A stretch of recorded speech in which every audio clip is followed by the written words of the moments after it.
Yes.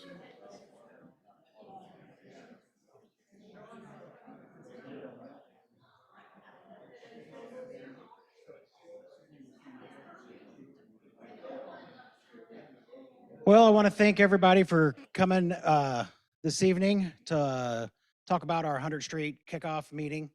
I think I got to turn the volume up.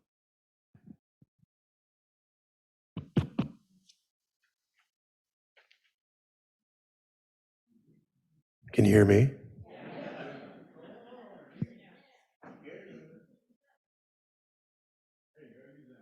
We'll just come over here and talk. So thanks again for everybody coming out for our construction kickoff meeting. This was scheduled, the project was scheduled to kick off April 1st with the nice weather that we're having. The contractor did contact us to get kind of an early jump on the project. So with that, we'll go ahead and do a few introductions this real quick. We do have Mayor Paula Deerenfeld with us this evening. With the engineer team, we've got Quentin Kennedy and our project manager, Mike Danberg with SEH. And I'm Matt Greiner, the Public Works Director for the City of Johnston.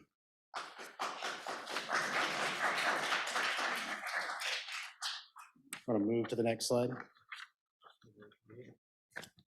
You're too far away. Quentin, just hit page down. Now page up. There we go. All right. A little bit about the agenda tonight. It's going to kind of our standard format. We'll go through a brief presentation. It'll be about 15 to 20 minutes. Then we'll take some general project questions. And then what we'll do after that is we'll go into a breakout session. So if you have property specific questions, we can go over to the tables and talk through some of those challenges or questions that you may have. Really tonight on the agenda, we're going to have a project overview of the project, the reconstruction of the roadway. We've met the construction team. We'll have some construction staging and talk through those. We have 4 stages that the project is broken into to help with traffic issues around the roadway. We'll talk about the construction schedule that goes along with that staging, as well as what to expect for out there for construction activity. And then, like I said, at the end, we'll have some questions, take some comments. And with that, we'll go ahead and get started, and I'll turn it over to Mike. Okay, let me know if I'm too loud. I'm kind of a loud talker. So with the project overview, again, I wanted to just go through, I know most of you have been, I think we started this first meeting 2 years ago, I think in February. And so again, we're finally here. We've been working through this. So most of you have heard this, but we are converting that little 2-lane section between 54th and 62nd into that 4-lane divided urban roadway that you see on the north and south side of it. We'll put a new traffic signal at 100th Street and Windsor Parkway. Again, you know, we've got those temporary span wires there. We'll have a whole new signal system there with ADA compliant crossings. So it'll be good for the school, good for the trail use.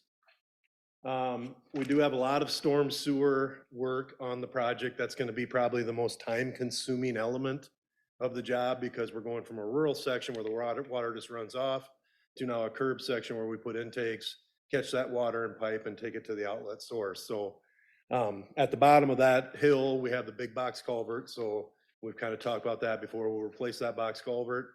A portion of the project storm sewer will drain to that.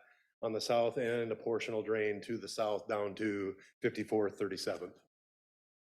We do have some water main replacement, basically from Windsor Parkway north. Again, that's a small component, but it also affects the residents because as we put the new water main in, we have to tie over the services from the old water main to the new. So we're going to have some downtime of water main activities for each property. So we'll communicate that when we're into that process. There'll be short amount of times that when we do those crossovers. And we have the 10-foot shared use trail from basically starting at the south end at 54th, kind of curving up through that office complex. It'll run on the east side of 100th up to Windsor Parkway. We'll jump over to the west side at that signalized intersection, and then it'll run on the west side all the way up to 62nd. So there'll be a 10-foot wide trail throughout the whole corridor when we're done. Okay, for the construction team, so Makinich Corp is the prime contractor, so they're the contractor that won the bid and the city has a contract with. Again, most of you probably heard of Mackinich. They're a large local contractor that has many, many forces. So from the standpoint of what kind of low bidder we got, I think we're all happy that we got such a reputable company. Justin Marshock is the project manager. He's not here tonight, but we've listed his phone number. So under Shortell at Henriksen, I've got myself listed, my phone number and email, and Dave Cubitt, who some of you remember, will be our lead construction representative. So basically, during construction, SEH, on behalf of the city, will have a resident project representative. So an inspector is what we call them, right? An observer will be on the job pretty much every day the contractor's working. And then Dave Cubitt will also be around pretty much every day. And between the two of them, SEH will handle administrating the construction, making sure the contractor's doing what he's supposed to be doing, and dealing with any property owner issues or anything that comes up during the project. For the city of Johnston, we've got Matt listed here with his phone number and email. And that bottom line, please direct all communication with regard to the project to SEH contacts listed above. So again, as things start out there, you know, there'll be something that you guys will have questions about. There'll be something going on.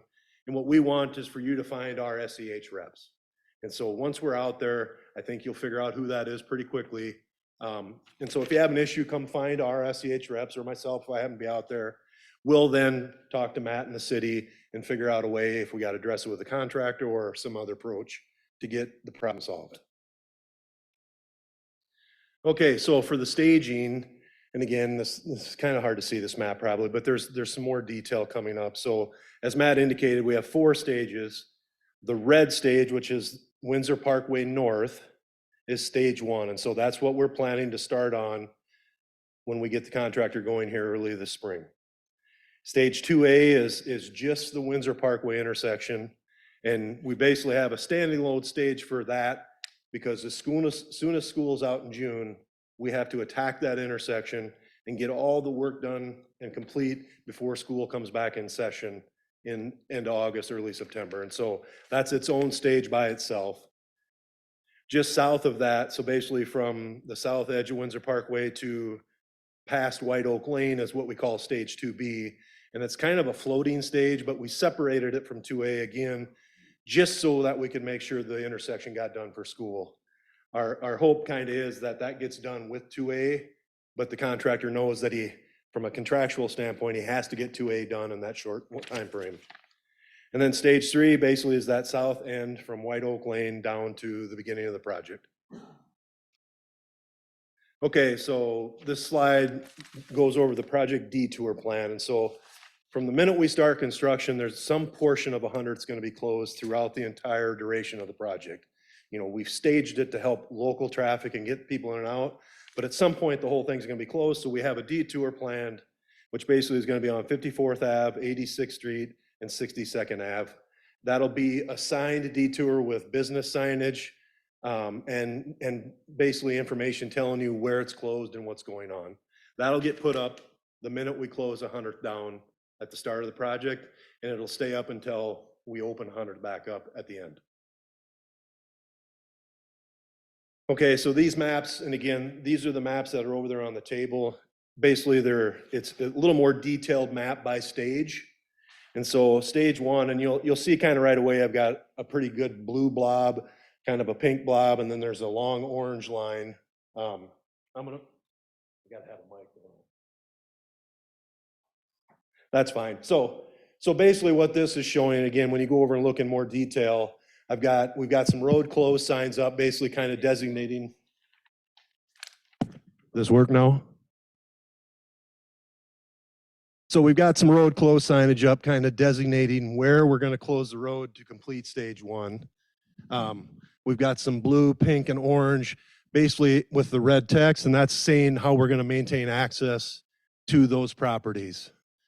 So for example, this standalone residential property over here, we have to maintain access throughout stage 1 for them. So the contractor is going to have to do either pour half of the intersection, you know, he's going to have to do something to allow that access to continue throughout. You know, we've got this property kind of down in here on its own. We've got a long temporary granular access that we're going to build so that we can get them in and out. So again, we've staged this and we've provided ways in which we can maintain access to the best of our abilities during construction. This blue area, if you kind of think about what's out there, there's a little bit of concrete from when they did 62nd and this widening work, and then it turns to the asphalt. Well, we're going to leave, basically we've told the contractor, we're going to leave that in as long as we can, that concrete, to maintain that Casey's daycare access as long as we can. At some point, we're going to have to close it to do the paving and finish up the work, but we're trying to maintain that as much as we can because we know that's kind of a pinch point in this whole system too. So that is stage one.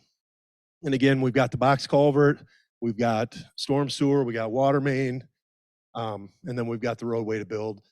If you can think down at the bottom of that hill now, you know, that hill can be, it's pretty, we're gonna raise that bottom up over the box culvert to kind of help that be a little smoother ride and a little less from a sight distance standpoint.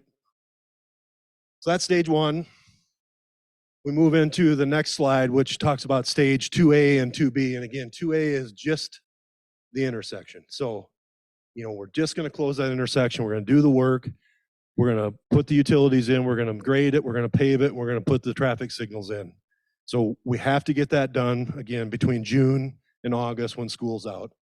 2A then, again, as I talked, you know, extends from that over to here to the White Oak Lane.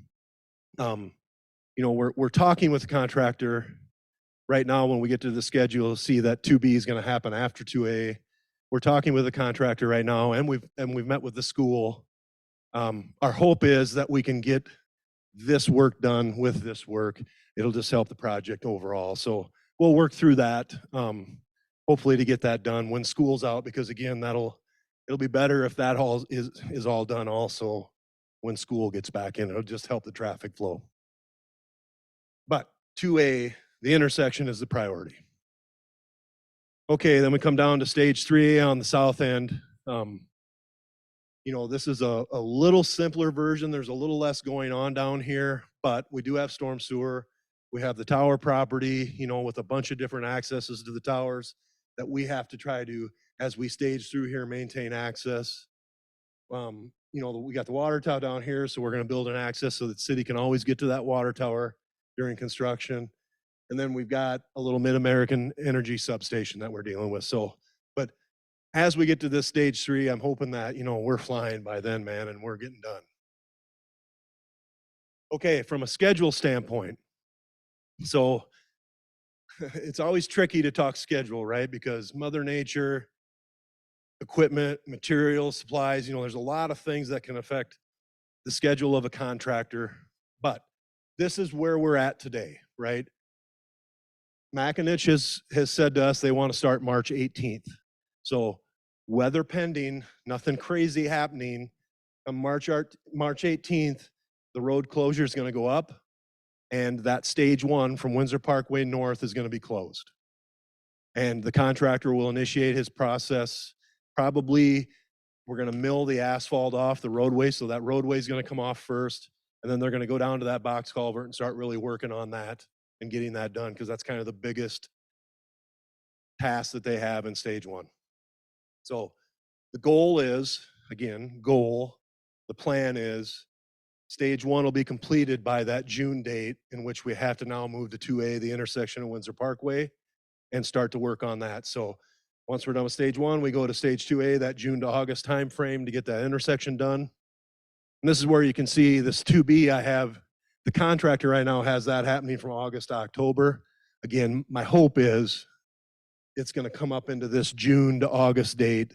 It may extend out to September because 2A is the priority, but we're getting a lot more done. And the biggest priority for me is the contractor's got an underground crew, he's got a grading crew, there's a paving, there's a traffic signal. Once they're done with the underground and the intersection, we want them to have work to go do.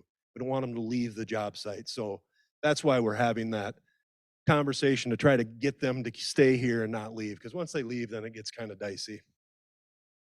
Okay, 2B, then we get to stage 3. Again, what this basically is showing that the intent of the project, the way the project's set up is we're gonna get all this work done this season. That's the plan.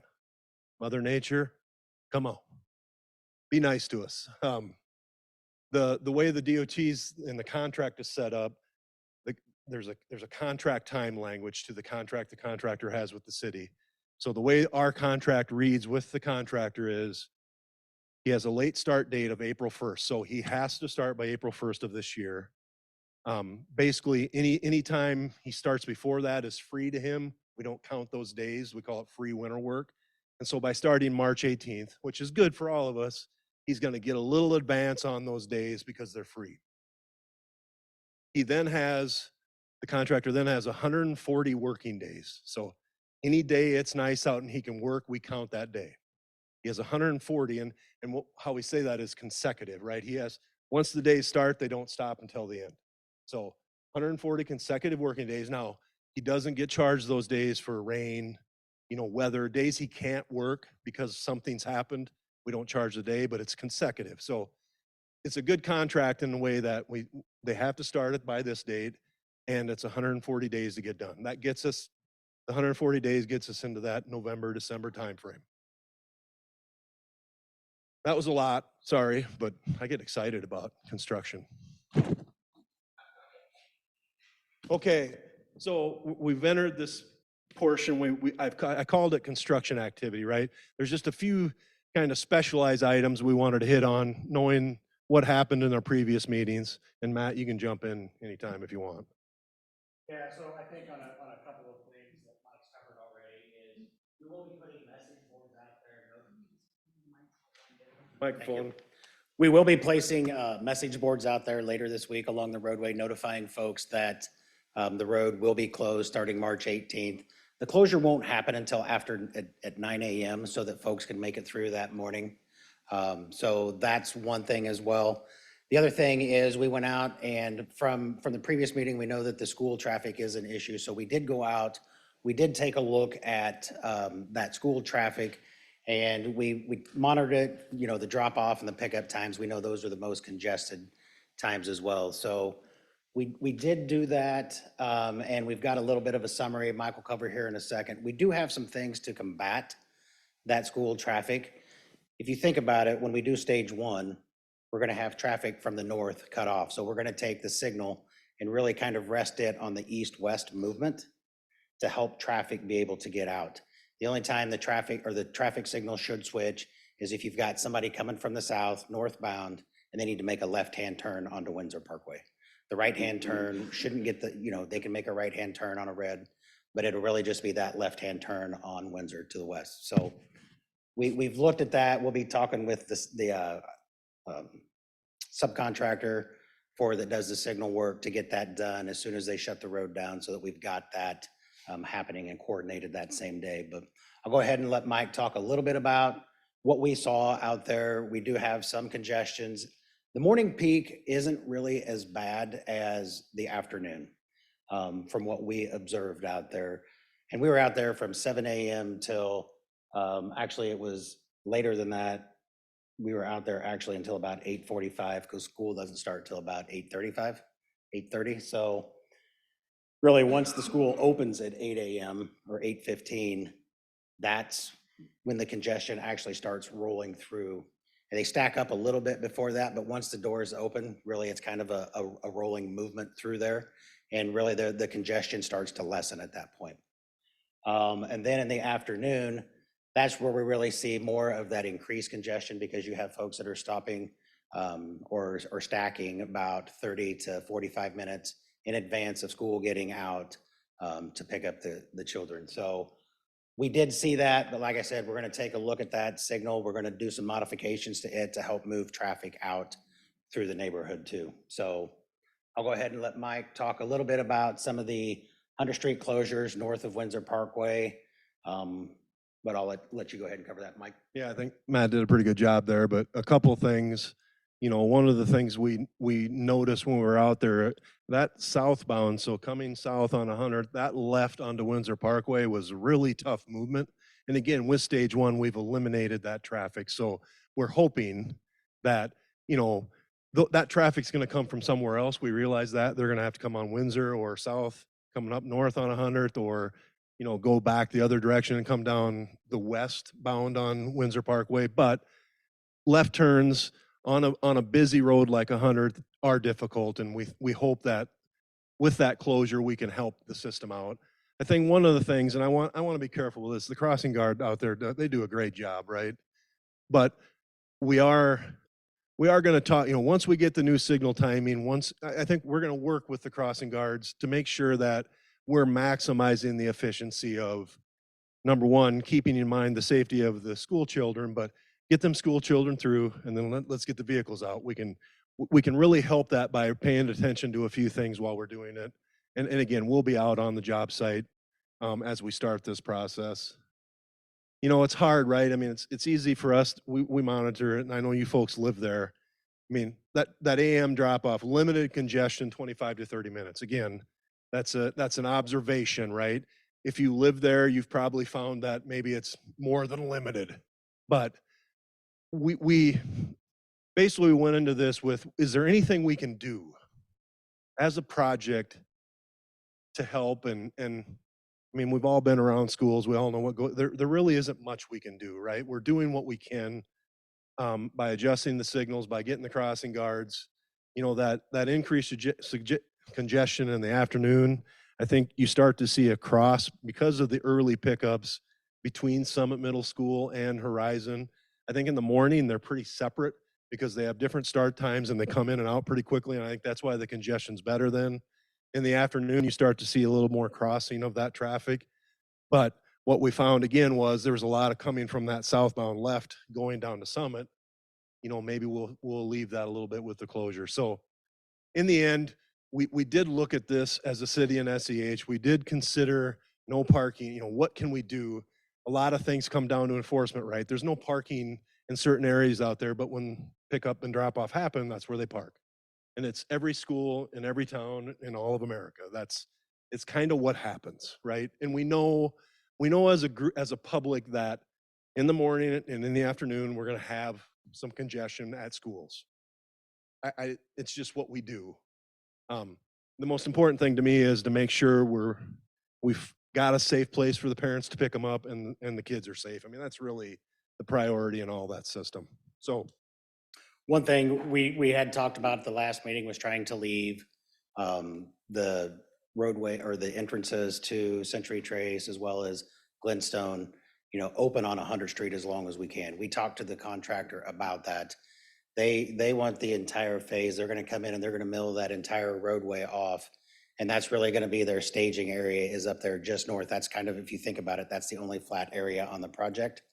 And then if we do run into utilities, because those are going to be our driving force on this project is the utilities and getting them relocated. If they do run into something on the north end, they can start on the south end with that water main relocation as well as the storm sewer. So they have asked for that entire stage. We did talk to them about that, and that's ultimately where we ended up. So I think just a few more slides and we can kind of let her roll here with the question and answers. Somebody should have shut my watch off.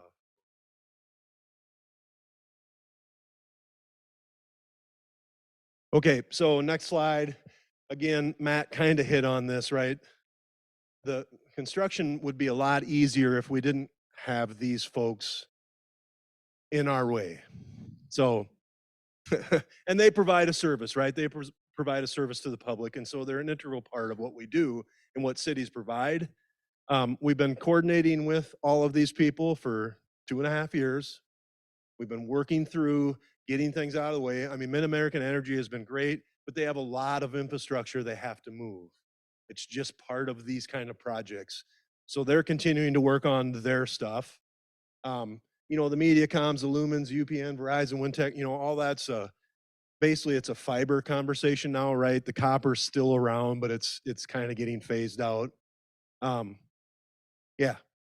So you'll continue to see construction. So we might be working down on phase 1, stage 1, and there will be some work going on in stage 3, and somebody will go, what the heck? Well, those companies are going to continue to work on getting their facilities out of our way. And for probably a year now, we've been instructing them, start north and go south, get the heck out of our contractor's way so we can keep working. So you'll see them throughout the project.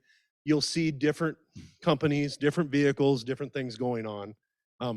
Again, just as an awareness, it's not us, it's not part of the city project, but yet it is, right? Because they're relocating per their franchise agreement so that we can do our construction. And if you do see them in stages that are further down from where the road is closed, they shouldn't be impacting the road. It should still be passable. Most of their work would be off the sides of that roadway. So they will be performing work just hopefully to stay ahead of us and get relocated out of the way. So when the contractor gets to that stage, they can just move down the road. Okay, last slides. So basically, I just threw some construction pictures up here, right? I wanted to get us ready. I wanted to get us thinking about it. So, we've got some storm sewer, some trenching. This is always the favorite. We're trying to put this storm sewer in, and we've got wires hanging everywhere. So it's just kind of unfortunately, construction's dirty. It's wild. It's going to rain on us. There's going to be mud. So this is just kind of getting us ready. Here, this was 54th. So, we're gonna grade, we're gonna put rock down as a sub base, then we're gonna come along, we're gonna pave it. And here you see, paving machine, slip form paving machine will be rolling along there. And by the time we get to doing that and that machine shows up, we're pretty happy. Because then we start seeing this. And we're getting close. So we just threw some pictures in there just to kind of get our juices flowing for construction. All right, so the last sheet, and this has been on every one of our presentations, kind of shows, and I probably didn't say this, that south, stage 3, that south half on the west side, or south, quarter of it, is City of Grimes. The city limits runs through there. So the City of Grimes, Alex and Matt we've been meeting with them throughout this project. They have a say in this. They have a component of the cost in this. But City of Johnston, because it's the lion's share of the project, they're running it, the contracts with them. But we do have the City of Grimes that we're dealing with, and they've been great to work with. Last thing I think I forgot about is back in the project overview, just so everybody remembers, the city did receive federal funding. So through the Iowa DOT, the city did get federal money, so it pays for a portion of the project. That comes with a lot of rules and regulations that we have to follow for that federal government money. So, but it's money that the city's using to, build good infrastructure. So it's just part of the process. One of the other things that want to talk about is if some of your neighbors weren't able to make it tonight, we will post this slideshow or slide deck on the city's website underneath the 100th Street project. So if you weren't able to gather some of that information, or if you have questions later, the contacts will be up there on the city's website as well. So I see we've got a question in the back. If right now, we'll go ahead and open it up for general project questions. And then if you have any, once we get done with those, we'll have a breakout session if you have any property specific questions, but we'll go ahead and start there in the back. Yes, sir. You mentioned about water transfer. When things like that happen, how specifically will the residents of the area be notified? So I've got to go back and look, which neighborhood do you live in? Because I think what Mike was really. Well, I live in Century Trace. Right. For all the people around there, if our water's gonna be shut off, it would really be nice to know in advance. Yes, so we would notify in advance, but I think what Mike was really talking about is we have two individual properties that are hooked to that main, one on the north end of the project on the east side and one on the south. I believe Century Trace has a looped main through that neighborhood, much like Glenstone has on the west side of the road. So if that's the case, if you do get affected because we have to go back into the neighborhood to shut a valve down, we would come out and hang a tag on your door and notify the property resident at least 24 to 48 hours in advance of that happening. So now, with that, the caveat is if the contractor hits a water main and we have to shut it down in an emergency, those will be unnotified. We'll just have to do that for safety purposes. But the goal is to notify residents if their water is going to be turned off. Yes.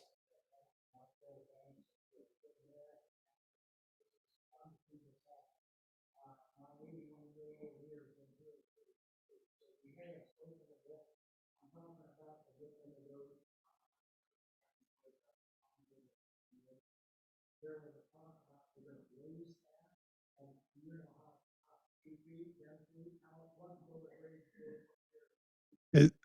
In the bottom there, I believe, and he's asking how high we're gonna raise the roadway above that culvert. I talked about we're gonna take that hill out a little bit, best we can. It's, I think in that 4 to 5 foot range that we're gonna come up. Again, we've got to look at a lot of different things, like how we tie back in on the sides. And so, yeah, I think that 4 to 5 feet.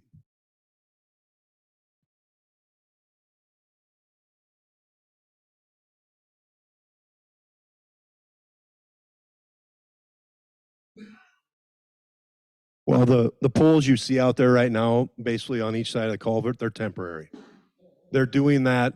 They did that working with us in an effort to make sure our contractor could get started on that box culvert right away. So those poles are temporary. Yes, when everything is done, that stretch of 100th will be underground power, no more It- poles. The underground portion will be from essentially the south side of the school property to 62nd. The south portion of that road does stay overhead through the commercial development area. So,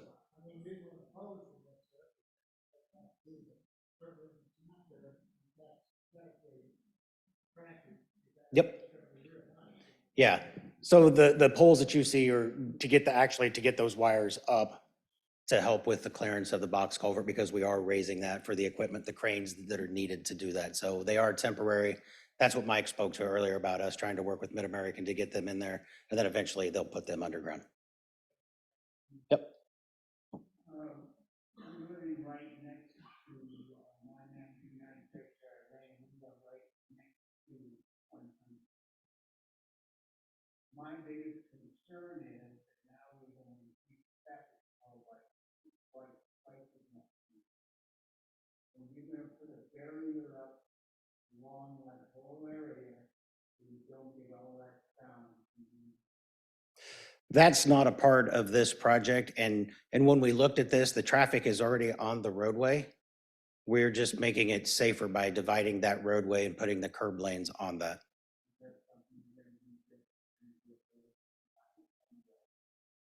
We haven't discussed that at this point in time.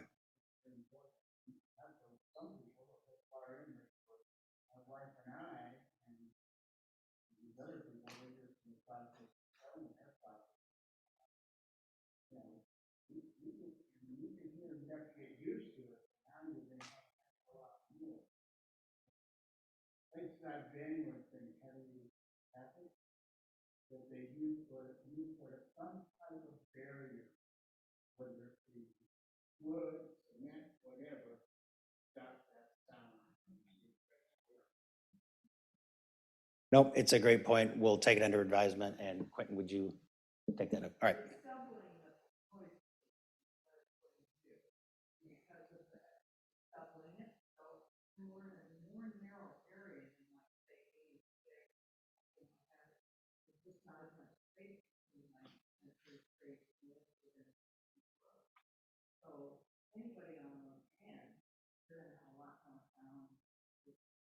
Yeah, and like I stated, the reason to widen the road is because the traffic is already there. Just because we're doubling the lanes isn't necessarily doubling the traffic that's down that roadway, because your traffic is already on the roadway.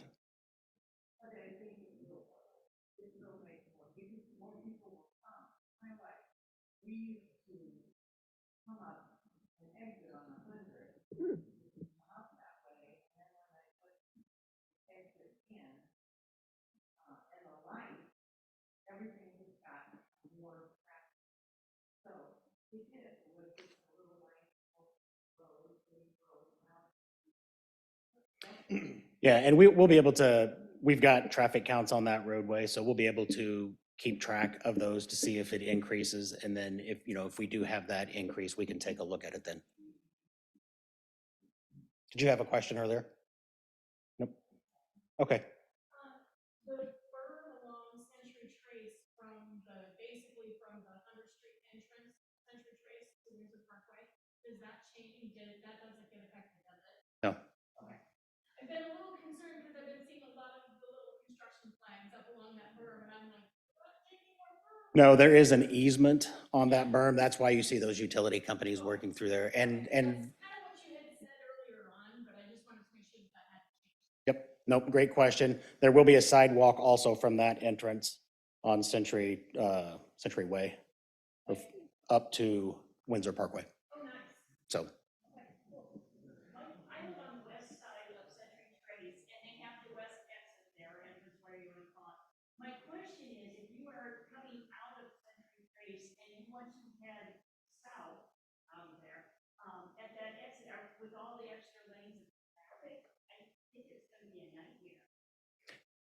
Going north isn't a problem, because you're in the right-hand lane. Yeah, it's a, right. And I think that's gonna be the right turn always is going to be easier, right? I think, these 4-lane urban roadways, it's north of us, it's south of us, it's something that we have to do to carry the traffic, right? But I think the things we do, like with raising that hill, making that hill less severe so that there's visibility, some of the tree clearances we've done.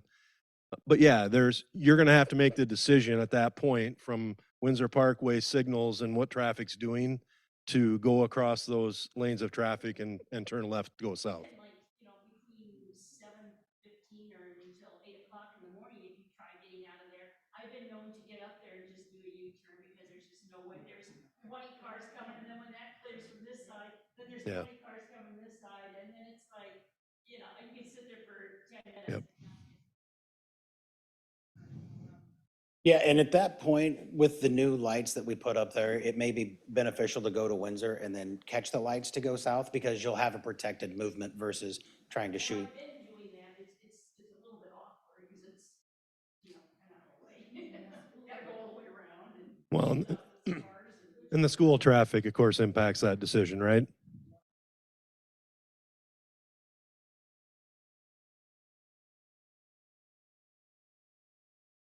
Out of that exit on, from Century Trace? You're too close to the one at Windsor Parkway. It won't work. Yep. The box culvert you're putting in, Yes. does that set the elevation of the water in that pond on the website? No, the elevation of that pond has already been set. It's not changing. Okay, so the dam staying there. Yeah. Yep.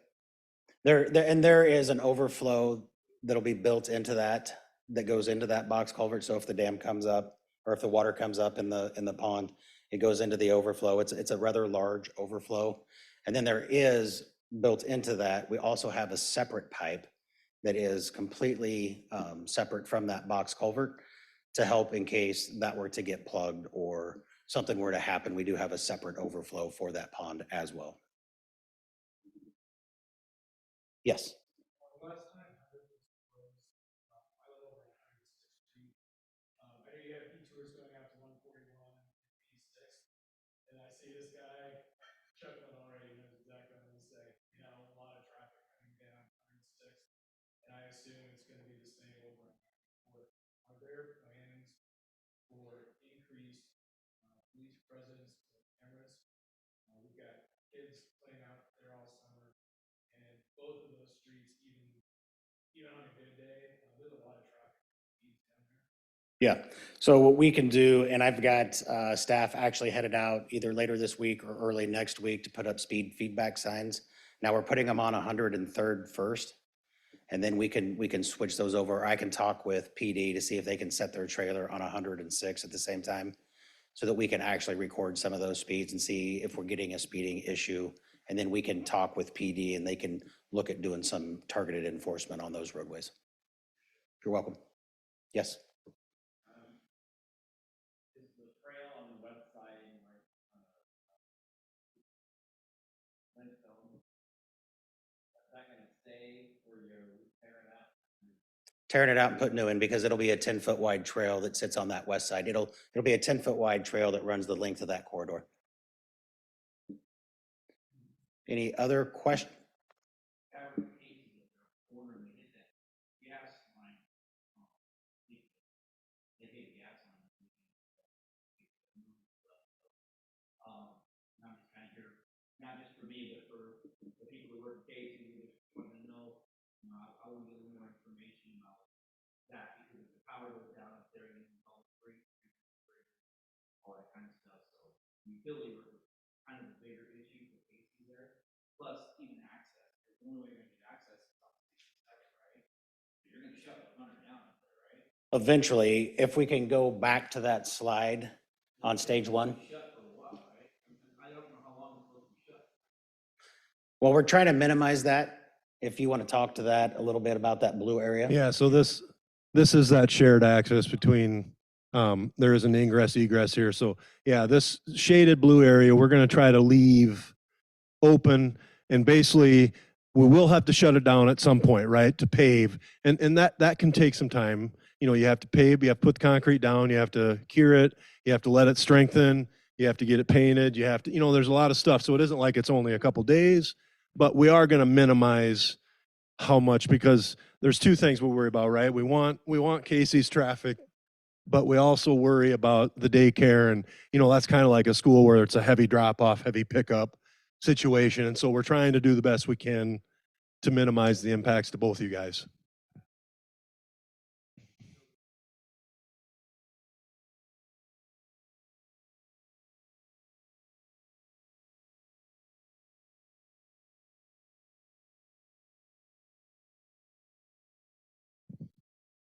Yeah, so. Okay, when we go to pave or we go to rip that road out, we'll notify both Casey's as well as the daycare, just so that we know, and then we'll have a better idea at that point in time what that length of closure will be. And I'll let the bosses know so they can let Casey's, whatever, corporate know and all that stuff. Great. You guys are talking directly to corporate anyway, I don't know. I mean, we're sending correspondence to them, but like for this meeting, I stopped personally and delivered a letter to the manager that was on duty at the time and gave her a little bit of information about the project. And again, we'll be out there, we'll be on site, we'll be able to have those conversations as construction proceeds if any issues come up.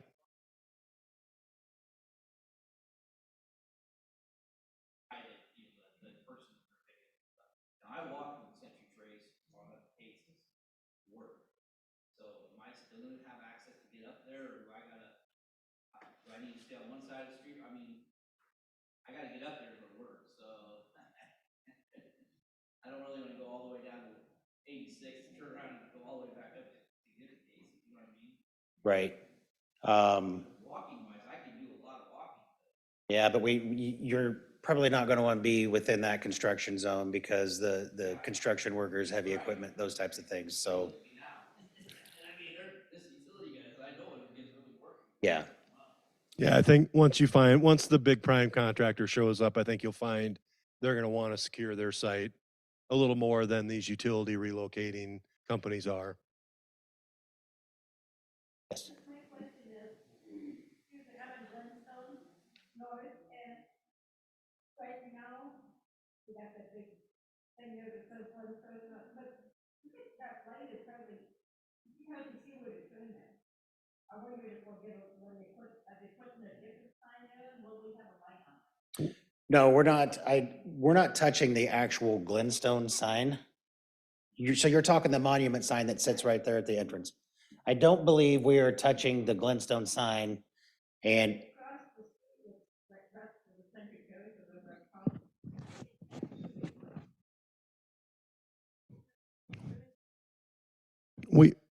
we are putting new streetlights down the entire corridor. So the corridor will be lit with brand new streetlights, much like it is to the north in front of the high school. So we'll have streetlights down the entire corridor. Uh-huh. Another question in regards to the intersection of Windsor and, 100th there. Are we gonna be able to pass through there during the construction of that Windsor intersection or not? No, this will, when stage 2A. Can you go forward a slide? When this 2A is happening, Windsor Parkway you will not be able to go east-west through Windsor Parkway intersection. Okay. But at that point in time, we hope to have the entrance open on 100th to the north. So then we'd be able to go up to 62nd around. Correct. Okay. Yes. We live in Southwest Shell. We're one street away from 100. When they do the intersection there, will they also close off Agate? And that's our other alley. Well, and I think that's part of the conversation. Eventually, yes, it will be turned, it will be shut off. Mike's pointing to it right there. But the question is, are they going to do stage 2A, which is the intersection, along with 2B, which would be the rest down to White Oak Lane? If that's the case, yes, they would be cut off. The intersection would be shut down at the same time of that roadway. And when we do that, we'll be posting updates to the project every 2 weeks on the city's website as well. So you'll be able to go to the website and see those updates and to gather information. Or like I said, you can always call SEH or myself and we can give you updates. I think one thing, Matt, that maybe is interesting to this conversation now that's changed, right, is this. Yeah, Doesn't that kind of help? a little bit. Our area We just don't traffic a want to little? direct. I'm sure that the folks in the neighborhood know that they're new about the new road connection there to the south. That's not our detour route to detour the general public through there. Like I said earlier, our detour route is 54th, 86th, 62nd. So while there is a new connection and probably a way out to the south, that's not our signed detour route.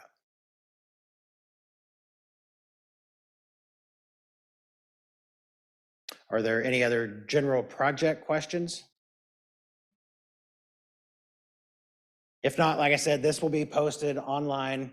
We are recording it too, so the questions will be on there as well, as long as you could hear me step up to the mic.